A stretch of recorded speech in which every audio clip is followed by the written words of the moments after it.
Hey everyone, welcome to the Behavioral Observations Podcast. In session 243, Dr. Casey Dupart joins me to talk about school psychology. And in doing so, we touch on a range of related topics, including the challenges of military families, multi-tiered systems of supports, social-emotional learning, school refusal, educational policy, and so much more. As you'll hear in the interview, Casey has been a school psychologist in various roles across several states. She also provides consultation and training through her company, Embracing Resilience. And while we're on the topic, she has a few webinars and workshops coming up on topics like multidisciplinary collaboration and improving school climate and culture. You can find links to these events at the show notes for this episode, or simply just go to embracingresilience.org and click the Services tab. I believe BCBAs serving in public school settings may be an increasing area of practice. According to the BACB website, about 12% of BCBAs and BCBA-D certificants work in educational settings. Also, I was invited to speak about low-tech interventions for disruptive classroom behavior at the recent BABAT conference, and I was honestly shocked to see how many attendees were interested in this topic, particularly given the many other excellent talks that were going on in the same time slot. So again, I think working in schools, supporting schools is an important area of practice that more behavior analysts are getting involved in. As some of you may already know, I've been working with Anika Costa and Dr. Polly Gavoni on a project called thebehavioraltoolbox.com to provide BCBAs and other school-based professionals trainings and tools to help them perform more successfully in these settings. And just as a, shameless plug, our first course, Ready, Set, Consult, is now available. And we've been really pleased with the feedback that we've gotten from our initial participants.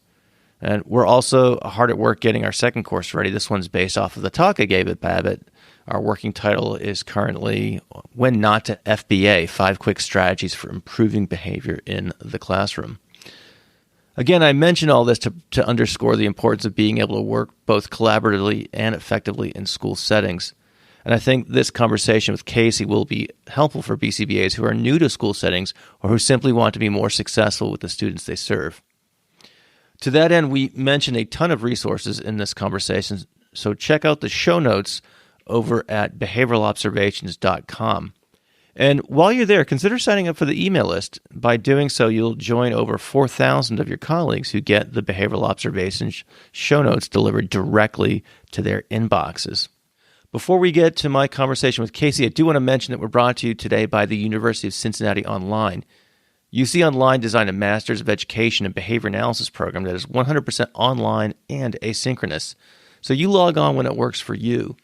If you want to learn more, go to online.uc.edu and click the Request Info button. Lastly, if you need CEUs on a wide variety of topics and you want to learn on your commute while you're walking the dog or perhaps while you're at the gym, check out what we've put together over at the recently renovated behavioralobservations.com website. Just click on the Get CEUs tab and see what's there. All right, that's it for opening remarks. So without any further delay, please enjoy this fun and informative conversation with Dr. Casey Dupart.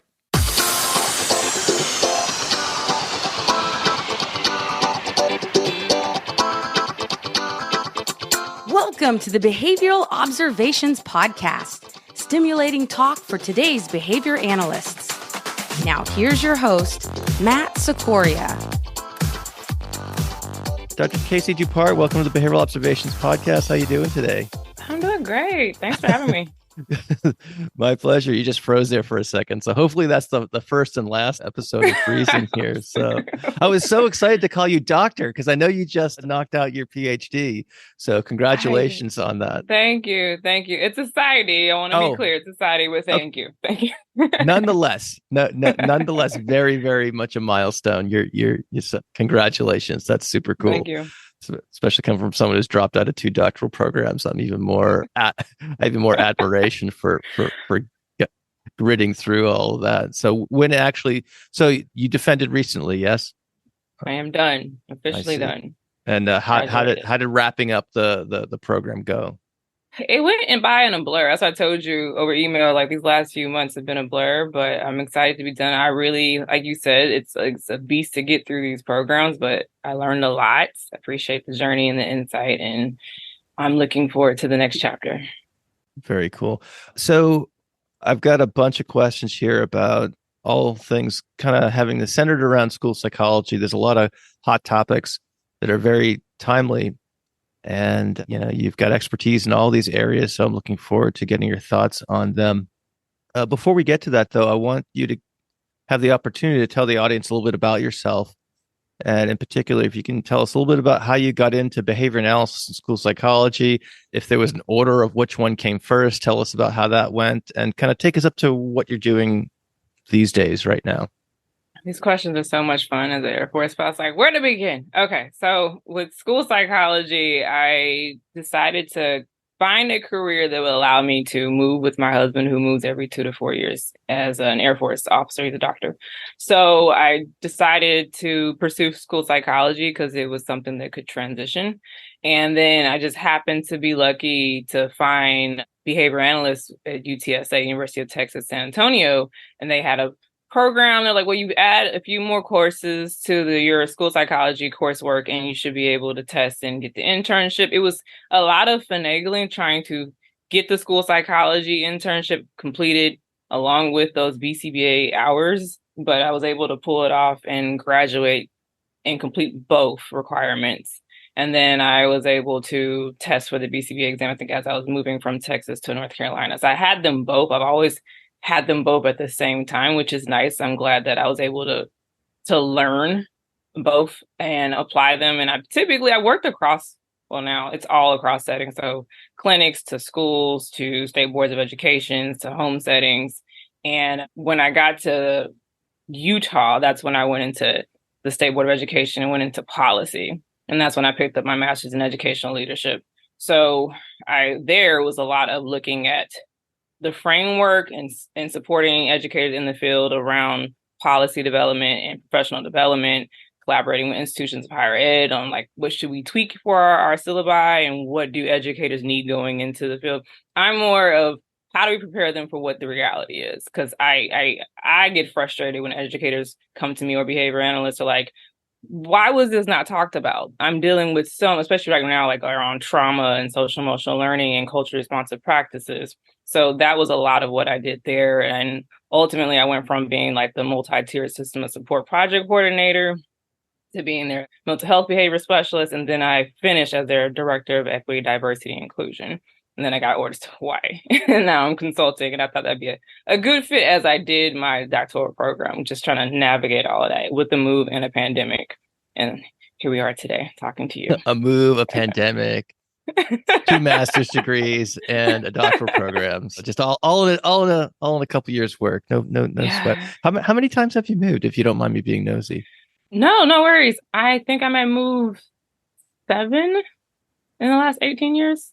Wow. Yeah. I can't remember if I told you this in our correspondence leading up to this, but I grew up in a town that was next to a military installation. It was at the time called Otis Air Force Base, which is now the Massachusetts military something or whatever. But it's wow. And our town, there was a couple of schools out there, and so I went to kindergarten and 5th through 8th grade on the base. And depending on where you lived in the town, you went to the base. If you lived on the other side of the town, you went to the other schools in the community.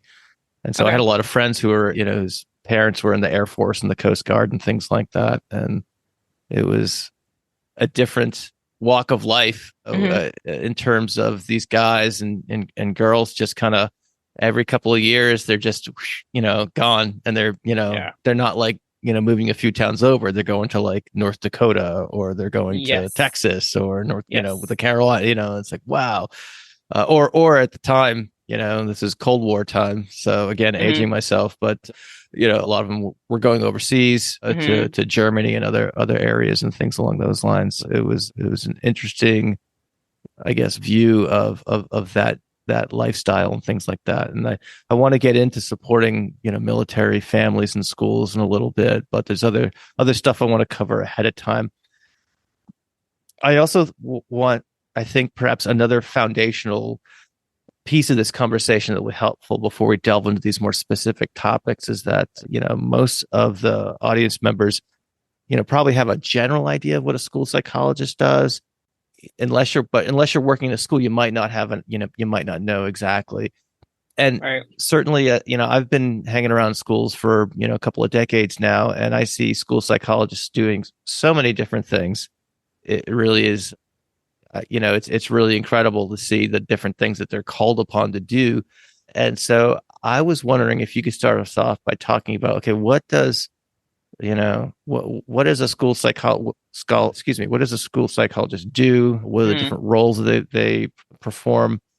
And I got some other questions relative to that, but I think this is probably a good enough place to start this part of the conversation off with. So school psychologists, gosh, do a lot of things depending on that setting. And sometimes we're not that accessible. There's actually a national shortage, but at this point, who doesn't have a national shortage, especially around mental health? So typically we're involved with a lot of special education evaluations. That's what I've seen for myself and through all my moves. And we tend to help with supporting anything pertaining to academic development and mental health and behavior. So I've supported around the developing multi-tier system of support, helping people to learn like how do we move students across these tiers and how do we respond to intervention? How do we teach to those skill deficits? Because I think that gets tricky for a lot of people. It's like, okay, so if it's a fluency issue, how do we create an intervention around fluency? If it's a behavioral problem, how do we create an intervention around behavior? And then usually we can help with just kind of like with behavioral analysts.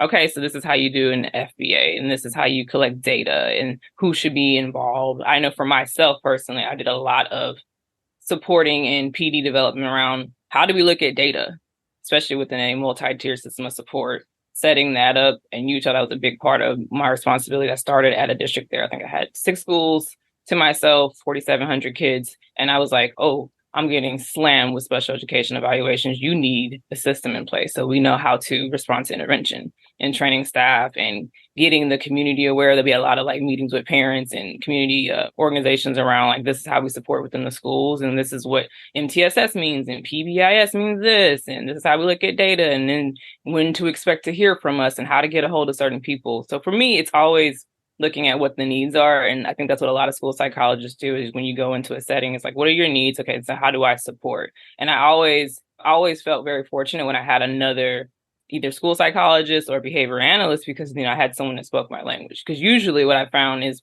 I'm the only one that really understands special education law. And I'm the only one that really understands MTSS and how it can be utilized, how to kind of move away from the deficit thinking and looking at like, what's wrong with you? How do I fix you? And this is your disorder and this is your IEP category. And really loved working with another behavior analyst because she could help with the bulk of the behavior things. And then I would be able to do the things I had to do, like those special education evaluations on a lot of psychological assessments, educational assessments, behavioral assessments, because typically people don't know how to do those things. They're not trained to, they don't have the competency to do that. So what I found, if they don't have a school psychologist, then they're just trying to meet those eligibility requirements, and that can get really tricky and dangerous. From what I've seen, those evaluations are incredibly time consuming and thorough, and so it's not something that you could just kind of knock out. When I spend a lot of time doing record reviews of students, and I'm always impressed with the detail that goes into a lot of these reports that I'm seeing that are written by school psychologists and certainly other related service providers. But, right. So I can just imagine, and a lot of the communities I'm supporting, that's pretty much all the school psychologist does. And then like some emergency happens and they're called upon to, try to figure out some sort of behavioral intervention and unlike your case where you've got that dual competency in behavior analysis and school psychology, a lot of times school psychologists, sometimes will struggle in putting together a behavior plan. But I've also seen the opposite too. Perhaps I've seen some school psychologists and school counselors put together some pretty interesting and creative and effective plans because they're not burdened by all the stuff that we behavior analysts might. Right. Those are sometimes the exceptions, not the rules. So I've seen a lot of crappy ones as well. So, but anyway, again, it just kind of impresses me with the diversity of skills that they're called upon to bring to bear. So, I'm curious, like from your perspective, how do school psychologists kind of pick up and maintain those competencies in all those different areas. I mean, I understand that the testing and things like that. I've seen and interacted with school psychology interns who are kind of working closely with an established licensed school psychologist. And again, this is mainly in the realm of testing, but in terms of all the other responsibilities, can you talk a little bit about the training and preparation that school psychologists receive? So typically we have at least a 3-year program at the graduate level. It's at least 60 hours. And then you have a 1,200-hour internship. And then some of us go on to get our doctorates too. So that could be longer than that. So that's to start to get into practice and get a license. And every state has their own requirements of what that looks like. And then once you're in the field, a lot of us will get PD around what our population looks like. So if you have a district or school that you support that has a lot of behavioral concerns, and you'll want to get a lot of PD on, especially because you mentioned I don't really know how to do this. I don't feel like I have the competency. So you'll get training more in that area. It depends on where you are. We have state associations, like in Utah, I was the president of the Utah Association for School Psychologists, and we would craft PD for the needs of our population. So one year for our conference, we saw there was a lot of referrals around social media. And so we had a professor locally come speak. That was our keynote. She talked about how to support students with using that, how to use it in a healthy way, what's age appropriate, what's developmentally appropriate. So really depending on the needs of your population, our national association does a lot too. And I partner with them with their equity, diversity, inclusion task force on just making sure that we as school psychologists nationally have the competency and the PD that it pertains to the field. Because a lot of people get frustrated when you're giving me a lot of psychological assessments, PD, or educational assessments. And we do get pigeonholed. And I think I was frustrated by that as a school psychologist because that was the expectations. You just do special evaluations. I was I was trained to do way more than this. So I was just well, that's a very low bar for me. And it's valuable, I think, though, for me. And as I've seen the changes in K-12 and our kids that are coming with disabilities and the families, I haven't wanted to just focus on assessments. They're valuable, but it's not the only picture. And I think sometimes we can get stuck with those eligibility categories and their disorder and really just focusing on what that disorder is and not seeing the whole picture. So I think, and that's what I've had to do working at the State Board of Ed and being presidents of state associations, is think about what are the needs, and then let's create PD for that and get in that feedback from the field. Yeah, that makes sense. And before we get too far down the road here, I just want to let the audience know, we've already mentioned things like PBIS and multi-tiered systems of supports. I will link to some previous shows we've done on those topics. So if people want to get a deeper dive into that, I mean, this is not a show about MTSS, so I'm not going to ask you to explain what that is, because then those are whole shows unto themselves, and we've done those. So I'll link those in the show notes. So folks, if you want to hear more about those, you can go to behavioralobservations.com and look for the show notes of this episode, and I'll have the links there for you. So sorry, I just wanted to make that programming note. Okay, we're going to take a quick break here to give a shout out to our sponsor, University of Cincinnati Online. And they know that balancing work and life can be difficult, and that's why they designed a Master's of Education in Behavior Analysis program that is 100% online and asynchronous. And that means you can log on when it works for you. Their student success coordinators will work with you from start all the way until graduation to ensure you are receiving the support you need. Graduate in as few as 5 semesters from a top 10 program in total number of graduates, and prepare for the BCBA exam. The program is FAFSA eligible, and UC also offers a business partnership program to offer tuition discounts to eligible employees. If you want to learn more, go to online.uc.edu and click the Request Info button. You mentioned something that is time. Again, time. I keep using this word timely, and I'm trying to think of something different to say, but it just seems to be the right word for this, because I'm seeing this and hearing this everywhere I go. So social emotional learning. This seems to be one of those things that kind of means different things to different people, or it's this broad category, and I think it's, as it sometimes is in public education, it seems like it's the topic du jour, Yeah. It's the latest thing and so forth. And sometimes these things are viewed as panaceas. And so I think before we get into whether or not that's the case or not, or what is effective social emotional learning, maybe what we could do is just set the table here by just giving us maybe you can give us a broad definition of what social emotional learning is, I guess, from your perspective, and then we can All take it right. from there.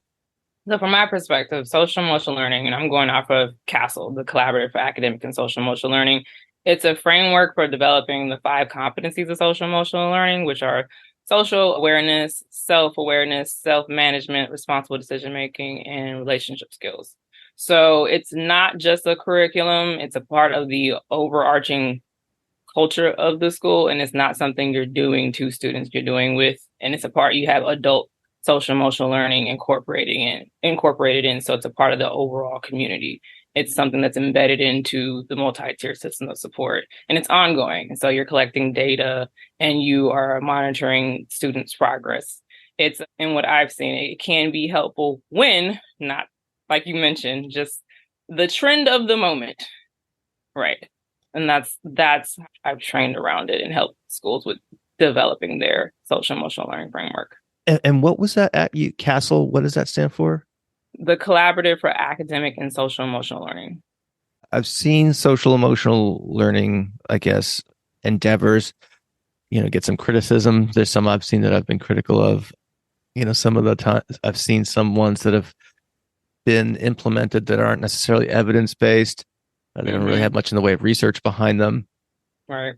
These things kind of creep into public education all the time. If anyone wants a good example of things that creep into public ed that aren't necessarily evidence-based, they can just, I don't know if have you listened to the Sold the Story podcast series?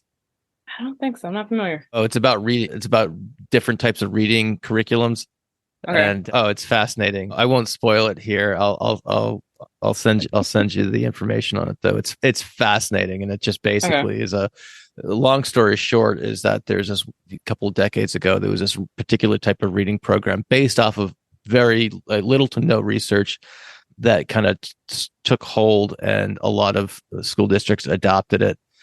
And it's probably why a lot of adults, actually young adults now, are struggling to read, because they were swept up in this kind of non-phonics approach to reading. Anyway, it's a long story. I won't bore you with here, but it's definitely fascinating to look into. So for people who are listening or interested, they can go to whatever their podcast player of choice is and search on Sold a Story. So that, again, it's just an example of how sometimes these things come down the pike.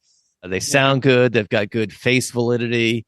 They hit all the right emotional notes of the stakeholders, and next thing you know, many years go by of intervention that's not particularly helpful. In this case, with the reading intervention, worse than not helpful in terms, it was actually detrimental to perhaps the better part of a generation as it relates to their reading instruction. So again, I'm going down a little bit of a rabbit hole here. So back to social emotional learning. So what would you say to folks who are like, hey, is this the proper role of a school system to provide this type of instruction?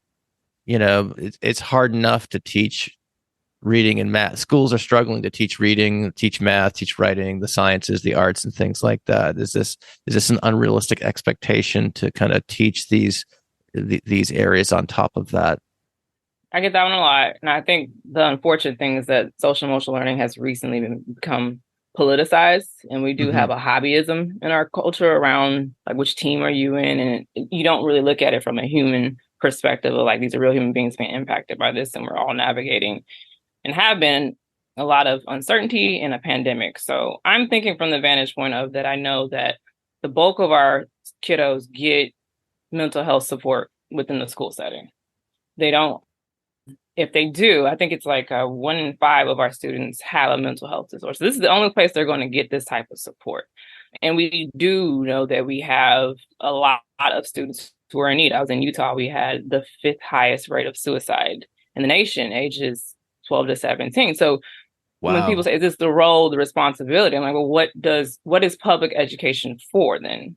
If it's not to educate and inform our population? And we're seeing, having navigated a lot of difficulty these last few years around what does a regulated person look like, right? And seeing that when I train on this, these are skills that you want in a partner. These are skills that you want in your friends. These are skills that you want in colleagues. And we're seeing, you see those videos of those public freakouts. They're popular on Reddit.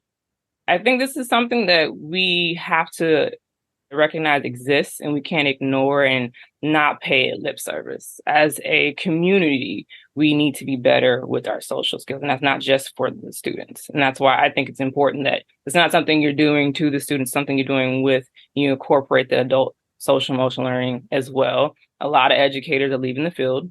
A lot of educators are very concerned about their peers and their colleagues' SEL as well. That's a big thing that I'm getting feedback on. A lot of the research supports is that this is a priority for a lot of us, and we need to stop minimizing and calling them soft skills. These are life skills. These are human skills. Okay, that's an interesting perspective. I haven't heard that put that way, but I definitely see where you're coming from on the they're not soft skills, they're life skills. That's a cool way of framing that.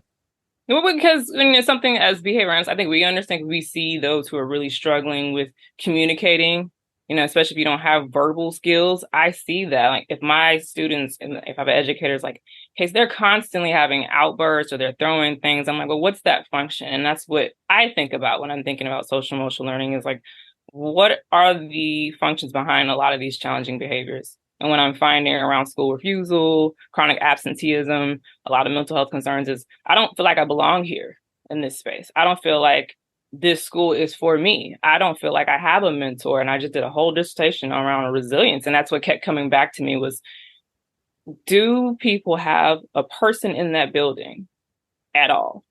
Because if they have a person in that building that sees them, sees their humanity, and recognizes their lived experience, they're more likely to go on to post-secondary education, more likely to maintain employment, more likely to be able to regulate. And that's something I can't not look at that. And I see it. I've had students tell me, like, Mrs. Dupart, I come here because you're here. You see me. You're in the fence with me. I knew exactly but she was middle schooler. When she said that, I know exactly what she means when she's saying that. You get me. And I need someone here that gets me. Yeah. As longtime listeners will know, my wife's a high school English teacher, and one of the things she's really good at is developing relationships with students, and tries to foster that sense of belonging and things along those lines. And it's a lot of work. She puts a lot of her own time and energy into it. She probably every month or every other month, she makes breakfast for her advisory. She brings in our griddle and stuff like that, and makes pancakes and things. She does all these crazy things like that. And those kids have she really tries to foster a sense of belonging, but that's, that sort of energy is hard to scale, and no, it is hard to duplicate. But I think if she was in this conversation, she'd definitely be agreeing with you in terms of students needing someone to connect with, for sure. And we do too. I don't want to leave the educators out, because I always tease my colleagues about this. I'm like, but if you don't want to go to work in the morning, that's huge. That's huge. Like, if you don't want to be around those people, and that's not just students, because a lot of people, if they're candid, like, it's not kids. Oh yeah. Like, I mean, we're seeing it in our community here. There's I think about almost a quarter, 20 to 25% of the high school faculty are either retiring or, bouncing for other positions. So yeah, right. I've been on this kick. I interviewed someone earlier today who's senior executive in an ABA company, and I'm interviewing an OBM consultant in the next couple of weeks. And I've just been on this kick of like, what is that? What are the ingredients to employee well-being and morale and things like that? Because I think there's not a lot of it going around in certain circles these days, and so it's a topic that I've been certainly interested in. And you're absolutely right. You definitely see that in the staff as well. And, and I know you brought up school refusal. I want to come back to that because that's a really, really relevant issue right now. And as we talked about in our correspondence leading up to this, there are data out there suggesting that it's getting worse. Yeah. But before we let go of the SEL piece here, I want to get a better idea of kind of what that looks like, implementation wise. So like, if it's a school-wide kind of intervention, for lack of a better word, that's kind of embedded into the culture of the school, like a PBIS, is it the same thing? If you go into like a PBIS school, everywhere you look, there's the values of the school that are, kind of, all over billboards and things like that. Yeah. And people queue and people doing to engage in representations of these values and to reinforce and things along those lines. Is it something like that, or what do these interventions look like at the granular level? If you were to go into a school that's really got their SEL dialed in, what would you be seeing? They'd be like, I know that they're on top of this because seeing X. What would that be? It's evidence-based. It's not, and we say this, and I'm not trying to be facetious, but it's not just, I like this as a principal. These are things I grew up with. I want these put up on a nice billboard. It's evidence-based. It's not just coming from someone's lived experience, which is valuable, but it needs to be evidence-based, and it needs to be tailored to the demographics and the needs of that population. It needs to be developmentally appropriate, age appropriate. And it's not just assigned to Casey and Matt. That's a big piece of it. It's like, school psychologist, behavior analyst, I need you. You are SEL, because I can usually tell if I need to be able to go to your staff and I'm like, what does it look like? How are we moving students up and down these tiers? Do you have a team in place that does that? Who are those members? And how often are you meeting? How are you screening at tier 1? When do you know someone needs to go to tier 2? What does tier 2 intervention look like? How are you designing those interventions? So if you have a challenging behavior, are you looking at an intervention from a functional perspective? Or are you just saying, this is what I do for all the kids that have this challenging behavior, right? And then at tier 3, what does that look like? This is usually where I lose people. Because it's usually, you need to be considering an FBA at that point. If you have not already done that, it needs to be done. And you need to be continuously looking at that behavior, progress monitoring it. What does your daily schedule look like? Are parents involved? They should be involved at tier 3. Those are the things I'm looking at. If you're saying, Casey, I have a solid SEL framework within my school or my district, then when I ask you these questions, you should be able to answer them. So if I'm hearing you correctly, this is kind of like a similar tier support system, right, than some of the others that we see in public ed. Right, because it is kind of like what you mentioned. If it's trendy, everyone's like, yeah, we're doing that. And then I can always tell, I go to the websites. I'm like, okay, sure, let me look. Who's your staff? Can you define it? Can you operationally define it? And that's usually where I lose people as well. And they're just like, it's a curriculum. Why'd you choose that curriculum? And what's the research that supports it? Because we need to get better as a field. And this is all of us at selecting and understanding like the value, like the research base. Because kind of like what you mentioned with literacy, I have friends that have created whole companies to support adults who can't read. And this is extremely frustrating, but we have done them a disservice because we're just using trendy things. And I've seen this across my moves where it's, that's my friend, I went to school with them, let's use their behavior program. And I'm like, wait, what? Who are they? And I think it's incredibly harmful, especially to communities in need that are vulnerable. And we work with a lot of vulnerable populations to do that, to like, wow, this is my friend and we go to church together, we went to school together. I'm like, is it evidence-based? Is that designed for the needs of that population? Like, we really need to get better at that, because that's what our communities are coming to us for, and they're trusting our expertise. So is it sound? Is it reasonable? Hey everyone, as a BCBA, meeting your continuing ed needs can be challenging at times. That's why I have made selected episodes of the Behavioral Observations podcast available for Type 2 continuing education credits. That's right. You can meet a portion of your professional development requirements on the go. Currently, we have CEs for topics including functional assessment, ethics, and supervision. Come learn from podcast favorites such as Greg Hanley, Pat Fryman, Mark Dixon, as well as many other amazing guests.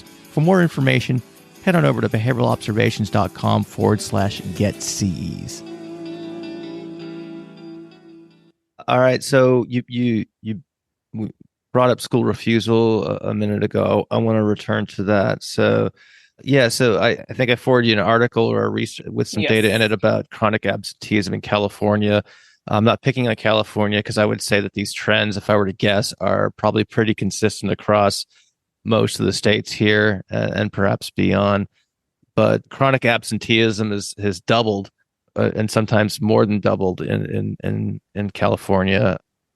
And so behavior analysis at the same time, has some school refusal studies.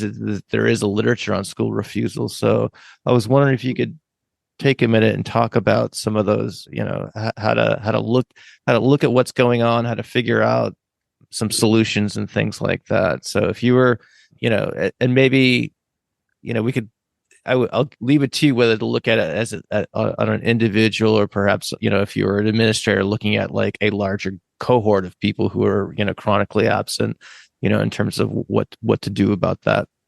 So it's something that I've spent a lot of time thinking about. I had to train on it a lot. In Utah, we had a big school refusal issue before the pandemic, and it seems like nationally it's been exacerbated. You really want to be thinking about your community at large. You want to tackle this holistically. I mentioned the multi-tier system of support a lot, but that's the way I've seen it be the most effective in supporting, especially around behavioral concerns, social-emotional learning concerns, academics as well. But I do find that we spend a lot of time on academics and then a lot of people get lost. If you can't academically perform, then you don't get to belong here. And that's what we're communicating. And we really need to get better at changing that language. What I see with a lot of kiddos that don't come to school is we're not always looking at things like their transitions in their home life, like going to and from school, like from summer break, getting into the school and consistently going. Mental health is a big factor. And that's why I always think about the multi-tier system of support, because usually I can identify these kids, especially as they come into tier 2. If you're not coming to school consistently, and what I've seen schools do well is they'll have a team at tier 1 who's like working with the school nurse and the school counselor, and they're thinking about these kids don't come. So they're already on our radar at tier 1. Like they don't come consistently.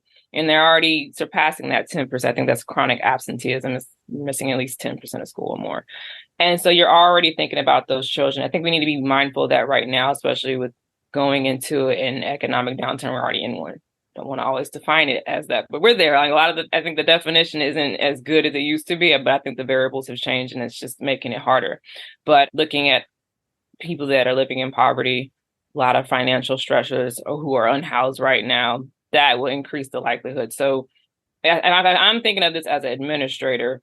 I'd want to know, like, how many of our kids are facing these stressors right now? Because those are going to be your kids that are most likely be at risk. And you'll find that pattern of, they aren't coming to school. How do we do that community wraparound? You need your community. We can't do this in isolation. I know I'm saying this, living in a very individualistic society, but we need to get better at wrapping in our community support. And I've seen schools do that really well. Like, okay, so what do we have? Do we have ABA folks we can tap into? Do we have social workers on the outside? Do we have physicians and nurse practitioners? You really need that robust wraparound. So whatever you're doing at the school can be generalized across setting and vice versa. So you're in partnership, and then you're not losing those kids within the community. And then you also, too, want to be thinking about things like your school climate. And you and I talked about this earlier, but if you're having a lot of turnover with your staff, you're going to have a high likelihood of kids not coming. It's just a lot of uncertainty, and we know that is doing this field. It's like kids don't respond well to that. So if you have a poor climate, if you got very exclusionary discipline practices, I have to help a lot of schools with that, of revamping and incorporating more restorative practices. I think a lot of us don't know, and this is new information to us, of like that climate is huge. It's significant, and it impacts so much if you're not cultivating a space of belonging within these school settings. It's very, very important for us and the students. Yeah, there's a researcher whose name I'm blanking on, but I will when I do recall it, I'll look it up and put it in the show notes. But I think he's done quite a few studies on school refusal, and actually has a school refusal kind of assessment form. It's kind of like an indirect functional assessment, and it actually kind of looks very similar to some of the indirect assessments that are floating around in for clinical use, as and so it helps the team kind of step through what are some of the potential sources of reinforcement that the kid's getting out of refusing to go to school, and what are the, perhaps sometimes more importantly, what are the aversives they're escaping as it relates to going to school. A lot of the districts I've supported have always had a little bit of this issue to deal with, but they've also had various community-based staff like truancy officers. I know that's kind of like an old-timey type of title, but there was in some of these communities, this person will actually drive around, knock on the door, say, "Hey, what's going on?" Talk to the parents, see what's happening. I've known people have gone in and the parents are like, "Hey, can you like almost to the point of like saying, hey, you got to get up and I can take you to school," type of thing, and it's like that type of system is just completely overwhelmed right now. It's like that was probably good enough at the time, for the number of cases that were happening, particularly in kind of like small town type of school districts. But the volume of this problem is considerable these days. But good points to consider in terms of assessing and addressing this. I know we talking about this earlier, and this is probably a good time to get to this as well. So in terms of like a topic that's probably near and dear to you. So as someone, I know we talked about you moving around quite a bit, and my experience of seeing my friends move around and whatnot.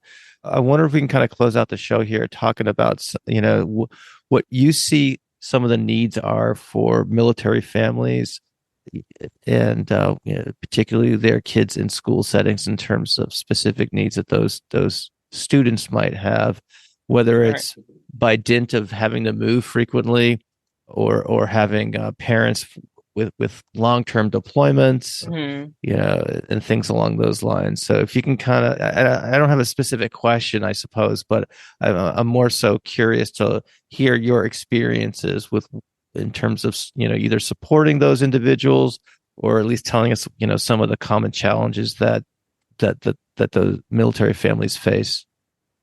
So it's tricky to navigate, and the feedback I get from a lot of parents is they're frustrated, especially right now, because you're still moving. So you still got the obligations that come with being a military family, and military meaning like all the branches. Because I hear like, "Oh, you're a soldier's wife." Like, I'm an airman's wife. Air Force has airmen. Okay. Marines have Marines. Army has soldier. And I know it's not, there's 1 million of us. That's all I'm saying. There's enough of us for us to have these distinctions, and people can really have feelings. So I will say, educate yourself on what your population is and what installation you are next to. If it's an Air Force installation or an Army and things like that.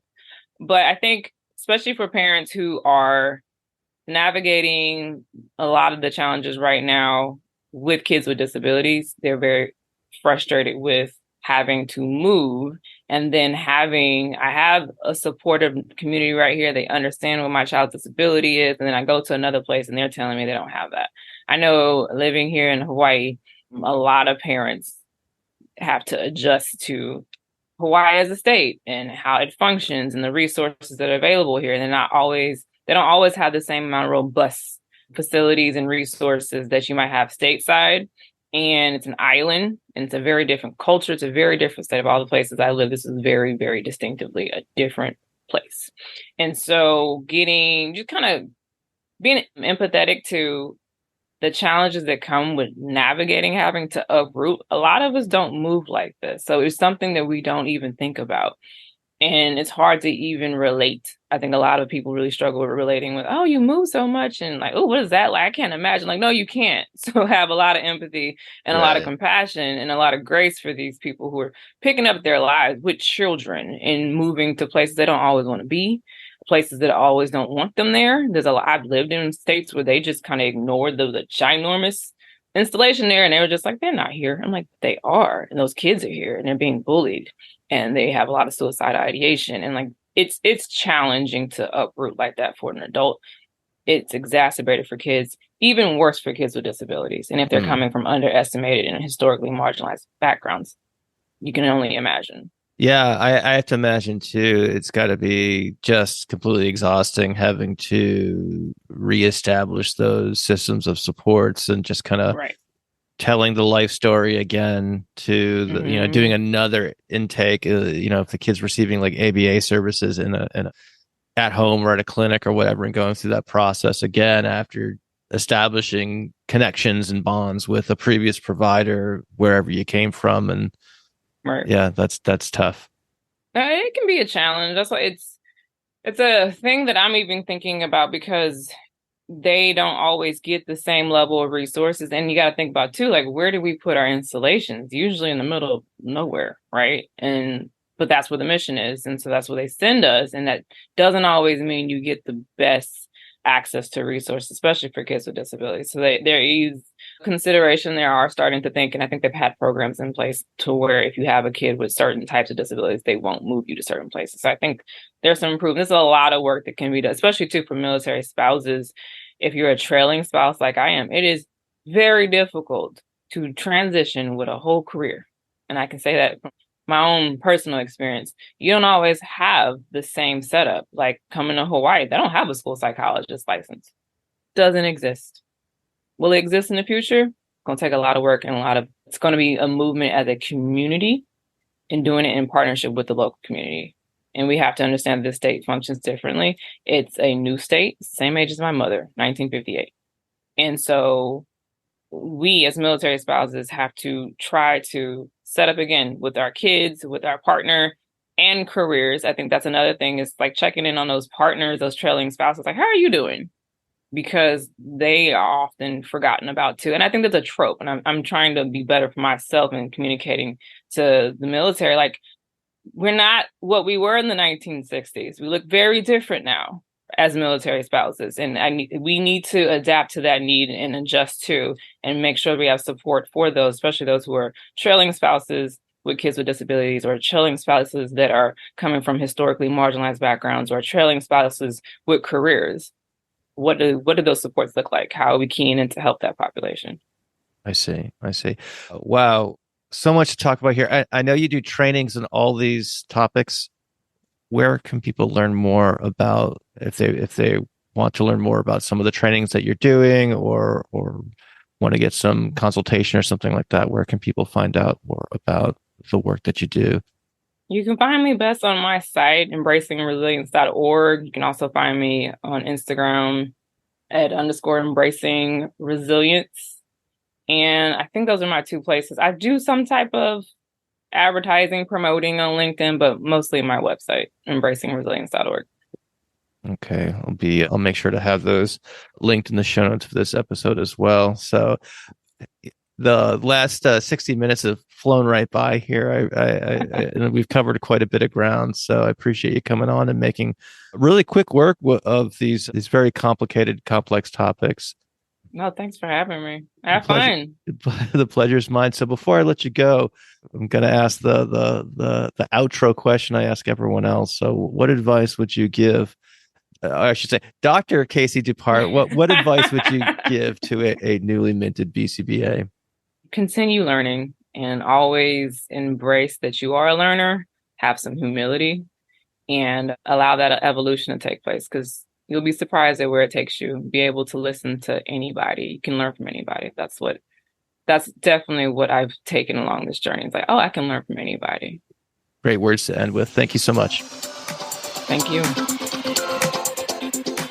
Thank you for listening to the Behavioral Observations Podcast with Matt Sikoria.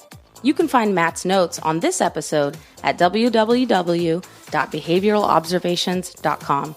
We also invite you to stay connected with us on Facebook at facebook.com/behavioral observations, and on Twitter at Behavior Podcast.